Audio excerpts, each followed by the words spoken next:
Hi ನಮಸ್ಕಾರ ಎಲ್ರಿಗೂ ಕವಿ ಕುಕ್ಕಿಂಗಿಗೆ ಸ್ವಾಗತ. ನಾವಿವತ್ತು ಬಾಳೆದಿಂಡಿನ ಸಾಂಬಾರು ಹೇಗೆ ಮಾಡುವ ಅಂತ ನೋಡ್ಕೊಂಡು ಬರೋಣ. ಮೊದಲಿಗೆ ಬಾಳೆದಿಂಡನ್ನು ಹೀಗೆ ನಾರು ತೆಕ್ಕೊಂಡು ಸಣ್ಣ ಸಣ್ಣದಾಗಿ ಕಟ್ ಮಾಡಿಕೊಂಡು ನೀರಿಗೆ ಹಾಕ್ಕೊಳ್ಬೇಕು.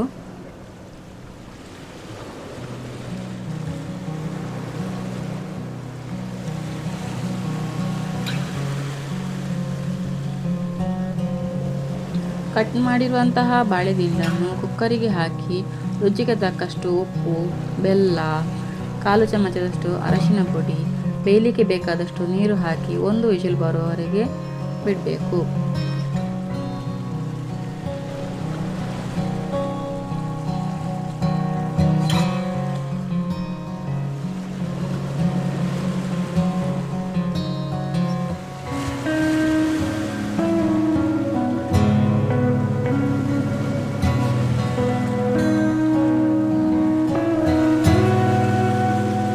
ಸಾಂಬಾರಿನ ಮಸಾಲೆಗೆ 4 ಚಮಚ ತೆಂಗಿನೆಣ್ಣೆ, 10 ಮೆಣಸು, ಸ್ವಲ್ಪ ಇಂಗು, 1 ಚಮಚ ಉದ್ದಿನಬೇಳೆ, 1 ಚಮಚ ಧನಿಯಾ, 1/4 ಚಮಚ ಮೆಂತೆ, 1/4 ಚಮಚ ಜೀರಿಗೆ, ಕೊನೆಗೆ ಕರಿಬೇವು ಸೊಪ್ಪು ಹಾಕಿ ಚೆನ್ನಾಗಿ ಗೋಲ್ಡನ್ ಬಣ್ಣ ಬರುವವರೆಗೆ ಫ್ರೈ ಮಾಡಿಕೊಳ್ಬೇಕು.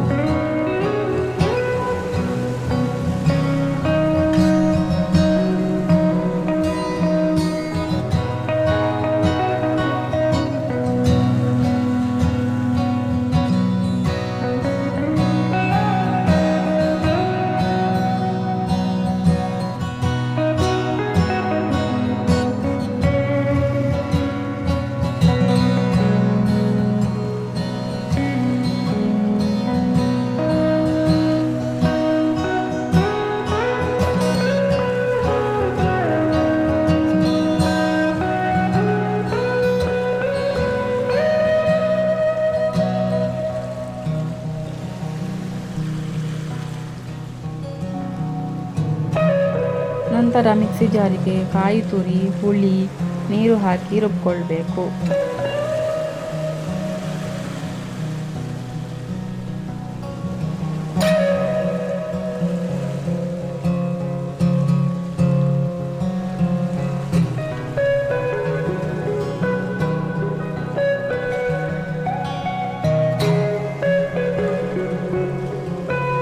ಪುನಃ ನೀರು ಸೇರಿಸಿಕೊಂಡು ಮಸಾಲೆನ ಹಾಕ್ಕೊಂಡು ಚೆನ್ನಾಗಿ ರುಬ್ಕೊಳ್ಬೇಕು.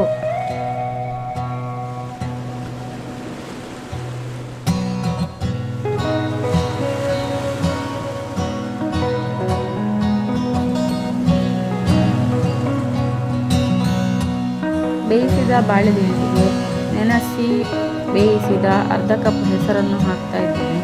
ನಾನಿಲ್ಲಿ ತೊಗರಿಬೇಳೆ ಹಾಕ್ತಾ ಇಲ್ಲ, ಬೇಕಾದವರು ತೊಗರಿಬೇಳೆ ಸಹ ಹಾಕ್ಕೊಳ್ಬೋದು. ನಾನು ಖಾಲಿ ಹೆಸರು ಮಾತ್ರ ಹಾಕ್ತಾ ಇದ್ದೇನೆ.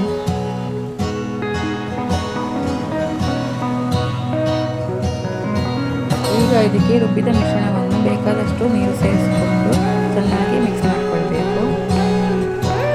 ಇನ್ನು ಇದನ್ನು ಚೆನ್ನಾಗಿ ಕಲಿಸಿ ಕುದಿಸಿದರೆ ರುಚಿಯಾದ ಬಾಳೆದಿಂಡಿನ ಸಾಂಬಾರು ಸವಿಯಲು ಸಿದ್ಧ. ಇದು ಅನ್ನಕ್ಕೆ, ದೋಸೆಗೆ ಎಲ್ಲ ತುಂಬ ಚೆನ್ನಾಗಿರುತ್ತೆ. ಈ ವಿಡಿಯೋ ನಿಮಗೆ ಇಷ್ಟ ಆದಲ್ಲಿ ಪ್ಲೀಸ್ ಲೈಕ್ ಮಾಡಿ, ಶೇರ್ ಮಾಡಿ, ಕಮೆಂಟ್ ಮಾಡಿ, ಮತ್ತು ನನ್ನ ಚಾನಲ್ನ ಸಬ್ಸ್ಕ್ರೈಬ್ ಮಾಡಿ. Thank you.